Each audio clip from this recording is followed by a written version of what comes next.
There are a lot of people that want to see Mojang add an update to the inventory in Minecraft. There are currently over 1,000 blocks and items in the game, with only 36 survival inventory slots plus an offhand. So needless to say, perhaps we do need some sort of inventory update.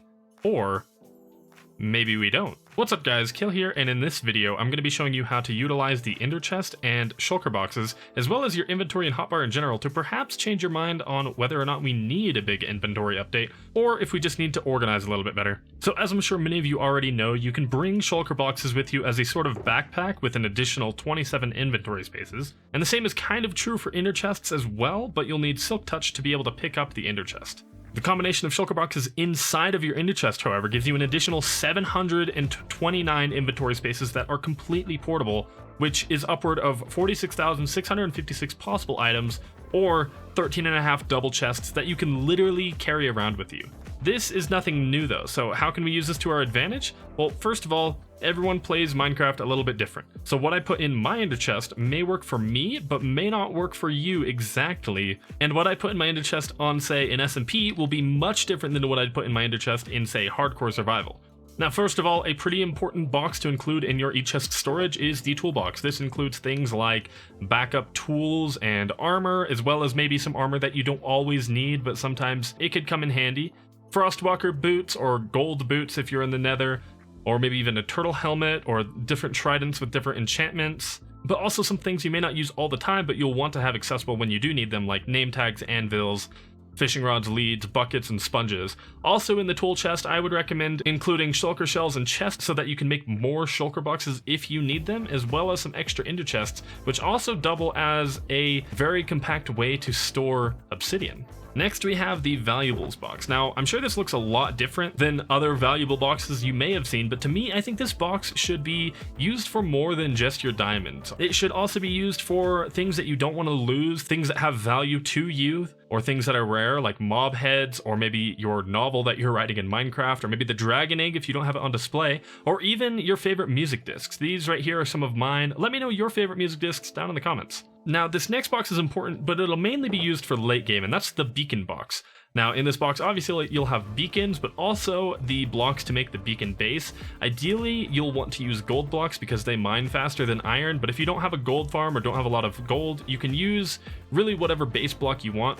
You'll also want to include the items used to activate the beacons, and also you can include some conduits, as well as the different prismarines to activate the conduit, and then also the various things needed to create these sort of beacon blocks, so like wither skeleton skulls and soul sand to fight the wither, nether stars, and then also the heart of the sea and nautilus shells. Now, moving on to the redstone box, this one I feel has the most variety. Depending on the type of player you are, you may find that you need more than one of these boxes, or maybe even none at all. But some of the general supplies you can put in this are as shown. There's a lot of different items. That might be why you need more than one of these boxes, but I would also include things like ice and packed ice. Ice because it's essentially stackable water, and packed ice because it's really good for moving items around in different redstone systems. Next up, we have the woods box, and this one is pretty self-explanatory. I usually just include 3 stacks of each wood type, all of their saplings, as well as bone meal, however you want to store it. You may notice I've excluded the nether wood types here, but if you did want to store those and bring those around with you, you could lay out your box like this. A bit less wood in this one. Another simple but nice shulker box to have is the stones box. Things like stone and cobblestone are used in quite a few crafting recipes. You can also include the various ites like andesite, granite, and diorite in this box. The village in a box, as I call it, includes some of every single workstation, as well as books for trading with librarians and emeralds for trading in general. And then also a few splash potions of weakness and golden apples in case you need to cure a zombie villager. And then this bottom row, I like to include things used for moving villagers, so like boats, beds, and a bell. But you could also include rails and minecarts if you prefer that method of moving villagers. Next box I have here is the enchanting box. This one includes obviously an enchanting table, but also enough bookshelves to get level 30 enchants, some anvils, a grindstone, books to enchant, and then lapis, however you do want to store. And then you'll notice I have a lot of empty space in this box, and that's actually on purpose. Enchanted books do not stack, so if you do end up with a lot of those, you may want to have some space to be able to store those. This next box is probably the easiest one to explain. It's just a bunch of food. You don't want to be going hungry in Minecraft, so it's good to have a lot of food. Golden carrots are one of the best food sources in the game, but you could really include whatever food you use or even a mix of various different foods inside of this box.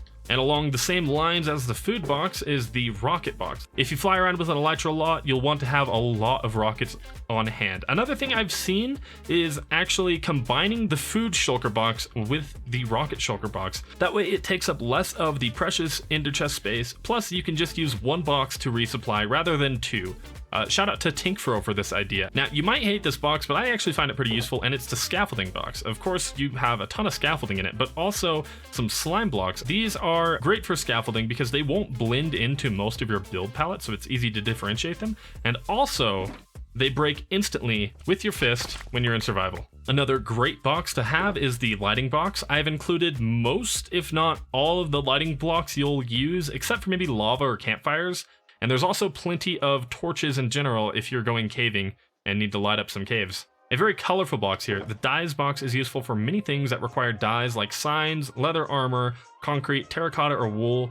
It's really nice to have one of these, and oddly enough, it's actually probably one of my most used boxes when I'm playing on an SMP. Also, the way that I've laid out the colors here aren't actually my favorite colors, but rather the colors that are used the most to create other colors. For example, everything on this bottom row here, aside from this last black dye, actually isn't used in any other crafting recipe. Now, the ore box, you may notice I don't have any stacks of blocks, and that's no accident. I actually find the best way to use this type of box is to only keep one of each ore you want to store, and then fill it up as you mine. It can also be nice to store quartz in bulk here, just as a sort of portable XP. Now, a box I haven't really seen anywhere else, but is pretty useful, is the animal box, as I like to call it.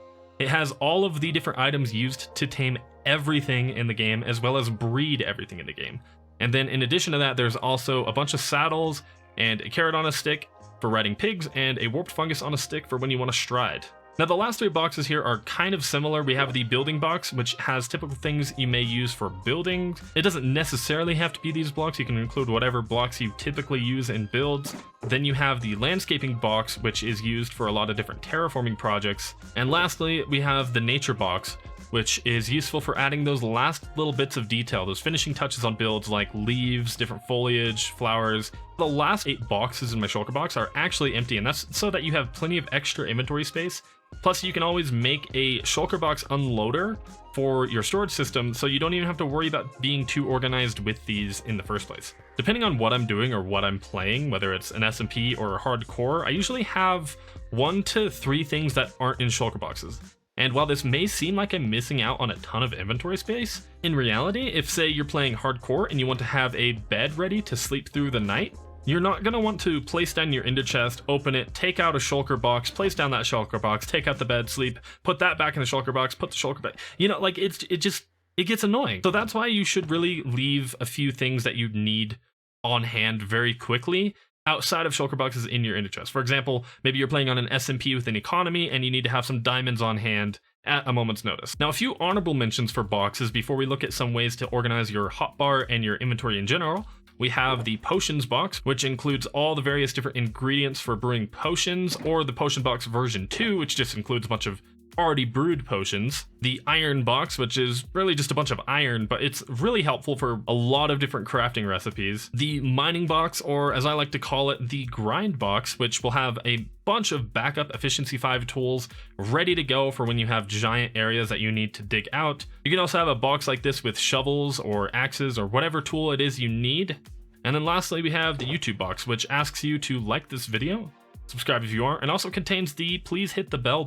Now, there are a lot of different ways that people will organize their survival inventory, and especially their hotbar. But for me personally, I like to use something I'd consider a variable hotbar. And all that means is I change my hotbar layout depending on either the task I'm doing or what it is I'm playing. But for the most part, this is the general layout I sort of keep in mind. I have tools ready, a way to defend myself. I usually use an axe as opposed to a sword. I have some food, a water bucket, and then also a stack of blocks. That way, in case I need to block off something from mobs, or if I'm trying to traverse up something, it's nice to have blocks to be able to climb up with. But in short, when you're deciding what you want to put in your hotbar, just ask yourself, how often will you need it? And what is the urgency when you do need that item?